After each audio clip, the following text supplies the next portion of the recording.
സംഖ്യ അധ്യായം 31. മിദ്യാനെ നശിപ്പിക്കുന്നു. കർത്താവ് മോശയോട് അരുളി ചെയ്തു, ഇസ്രായേൽ ജനത്തിനു വേണ്ടി മിദ്യാൻകാരോട് പ്രതികാരം ചെയ്യുക. അതിനുശേഷം നീ നിന്റെ പിതാക്കന്മാരോട് ചേരും. മോശ ജനത്തോട് പറഞ്ഞു, മിദ്യാൻകാരുടെ മേൽ കർത്താവിൻ്റെ പ്രതികാരം നടത്താൻ അവർക്കെതിരെ പുറപ്പെടുന്നതിന് നിങ്ങളുടെ യോദ്ധാക്കളെ ഒരുക്കുവിൻ. ഇസ്രായേലിലെ ഓരോ ഗോത്രത്തിൽ നിന്നും 1000 പേരെ വീതം യുദ്ധത്തിനായി അയക്കണം. അങ്ങനെ ഇസ്രായേലി സഹസ്രങ്ങളിൽ നിന്ന് ഓരോ ഗോത്രത്തിൽ നിന്ന് 1000 പേർ വീതം 12000 പേരെ യുദ്ധത്തിന് വേർതിരിച്ചു. മോശ ഓരോ ഗോത്രത്തിൽ നിന്ന് 1000 പേർ വീതമുള്ള അവരെ പുരോഹിതനായ ഏലയാസറിൻ്റെ മകൻ ഫിനെഹാസിനോടൊപ്പം യുദ്ധത്തിനയച്ചു. ഫിനെഹാസ് വിശുദ്ധ മന്ദിരത്തിലെ ഉപകരണങ്ങളും സൂചനാ കാഹളങ്ങളും വഹിച്ചിരുന്നു. കർത്താവ് മോശയോട് കൽപ്പിച്ചതുപോലെ അവർ മിദ്യാൻകാരോട് യുദ്ധം ചെയ്ത് പുരുഷന്മാരെയെല്ലാം കൊന്നൊടുക്കി. അവർ യുദ്ധത്തിൽ വധിച്ചവരുടെ കൂട്ടത്തിൽ ഏവി, രേക്കേം, സൂർ, ഹൂർ, റേബ എന്നീ 5 മിദ്യാൻ രാജാക്കന്മാരുമുണ്ടായിരുന്നു. ബയോറിൻ്റെ മകനായ ബാലാമിനെയും അവർ വാളിനിരയാക്കി.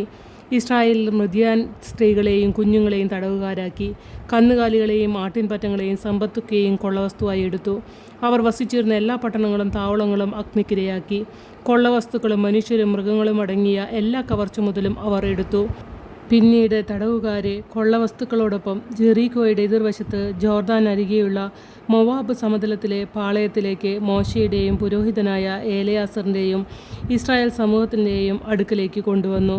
മോശയും പുരോഹിതൻ ഏലയാസറും സമൂഹ നേതാക്കളും അവരെ എതിരേൽക്കാൻ പാളയത്തിന് പുറത്തേക്ക് ചെന്നു. മോശ യുദ്ധം കഴിഞ്ഞു വന്ന സഹസ്രാധിപരും ശതാധിപരുമായ പടത്തലവന്മാരോട് കോപിച്ചു. അവൻ പറഞ്ഞു, നിങ്ങൾ സ്ത്രീകളെയെല്ലാം ജീവനോടെ വെച്ചിരിക്കുന്നുവോ? ഇവരാണ് ബാലാമിൻ്റെ ഉപദേശപ്രകാരം പെയ്റോയിലെ സംഭവത്തിൽ ഇസ്രായേലരെ കർത്താവിനെതിരെ തെറ്റ് ചെയ്യാൻ പ്രേരിപ്പിച്ചത്. അന്ന് കർത്താവിൻ്റെ സമൂഹത്തിൽ മഹാമാരിയുണ്ടായി.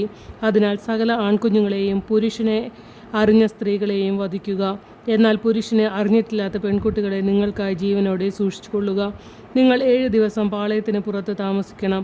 ആരെങ്കിലും കൊന്നവനും കൊല്ലപ്പെട്ട ആരെങ്കിലും തൊട്ടവനും ആയി നിങ്ങളിലുള്ളവരെല്ലാം 3-ാം ദിവസവും 7-ാം ദിവസവും തങ്ങളെ തന്നെയും തങ്ങളുടെ തടവുകാരെയും ശുദ്ധീകരിക്കണം.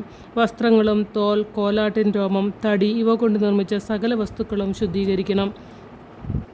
പുരോഹിതനായ ഏലയാസർ യുദ്ധത്തിന് പോയിരുന്ന യോദ്ധാക്കളോട് പറഞ്ഞു, കർത്താവ് മോശയോട് കൽപ്പിച്ച നിയമം ഇതാണ്. സ്വർണം, വെള്ളി, ഓട്, ഇരുമ്പ്, തകരം, ഈയം മുതലായ തീയിൽ നശിച്ചു പോകാത്ത സാധനമൊക്കെയും അഗ്നിശുദ്ധി വരുത്തണം. പിന്നീട് ശുദ്ധീകരണ ജലം കൊണ്ട് ശുദ്ധീകരിക്കണം. തീയിൽ നശിക്കുന്നവ വെള്ളത്തിൽ മുക്കി ശുദ്ധീകരിക്കണം. 7-ാം ദിവസം നിങ്ങൾ വസ്ത്രം അലക്കണം. അപ്പോൾ നിങ്ങൾ ശുദ്ധരാകും.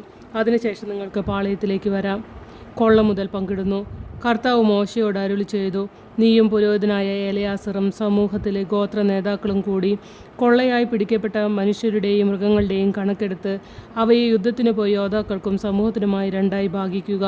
തടവുകാരിലും കാള, കഴുത, ആട് ഇവയിൽ 500-ന് 1 വീതം കർത്താവിന് ഓഹരിയായി യുദ്ധത്തിന് പോയവരിൽ നിന്ന് വാങ്ങണം. അവരുടെ ഓഹരിയിൽ നിന്ന് അതെടുത്ത് കർത്താവിനെ കാണിക്കയായി പുരോഹിതനായ ഏലയാസറിന് കൊടുക്കണം. ഇസ്രായേൽ ജനത്തിന് ഓഹരിയായി ലഭിച്ച തടവുകാർ കാള, കഴുത, ആട് എന്നിവയിൽ നിന്ന് 50-ന് 1 വീതം എടുത്ത് കർത്താവിൻ്റെ കൂടാരത്തിൽ സേവനമനുഷ്ഠിക്കുന്ന ലേവ്യർക്ക് കൊടുക്കണം. മോശയും പുരോഹിതൻ ഏലയാസറും കർത്താവ് കൽപ്പിച്ചതുപോലെ ചെയ്തു.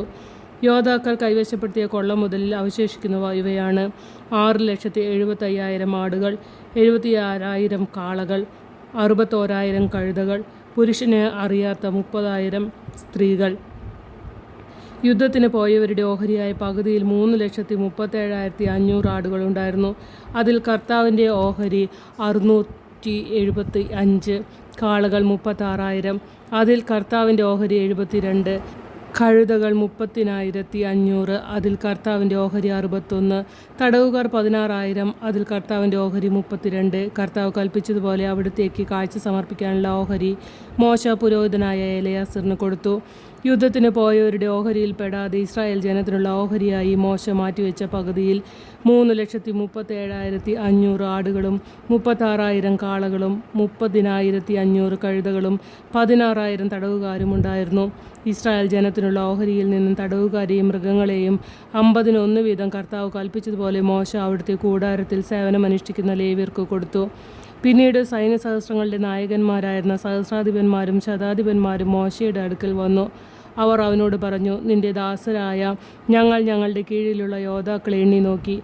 ഒരാളും നഷ്ടപ്പെട്ടിട്ടില്ല. ഓരോരുത്തർക്കും കിട്ടിയ സ്വർണം കൊണ്ടുള്ള തോൾവള, കൈവള, മുദ്രമോതിരം, കർണാഭരണം, മാല എന്നിവ പാപപരിഹാരത്തിന് കർത്താവിന് കാഴ്ചയായി കൊണ്ടുവന്നിരിക്കുന്നു. മോശയും പുരോഹിതൻ എലയാസറും അവരിൽ നിന്ന് സ്വർണ്ണാഭരണങ്ങൾ സ്വീകരിച്ചു. സഹസ്രാധിപന്മാരും ശതാധിപന്മാരും കർത്താവിന് കാഴ്ച സമർപ്പിച്ച സ്വർണം ആകെ 16,750 ഷെക്കേലുണ്ടായിരുന്നു. യോദ്ധാക്കൾ ഓരോരുത്തരും അവരവർക്ക് വേണ്ടി കൊള്ള മുതലെടുത്തിരുന്നു. മോശയും പുരോഹിതനായ എലയാസറും കൂടി സഹസ്രാധിപന്മാരിൽ നിന്നും ശതാധിപന്മാരിൽ നിന്നും വാങ്ങിയ സ്വർണം കർത്താവിന് മുമ്പിൽ ഇസ്രായേൽ ജനത്തിന് സ്മാരകമായി സമാഗമ കൂടാരത്തിലേക്ക് കൊണ്ടുപോയി.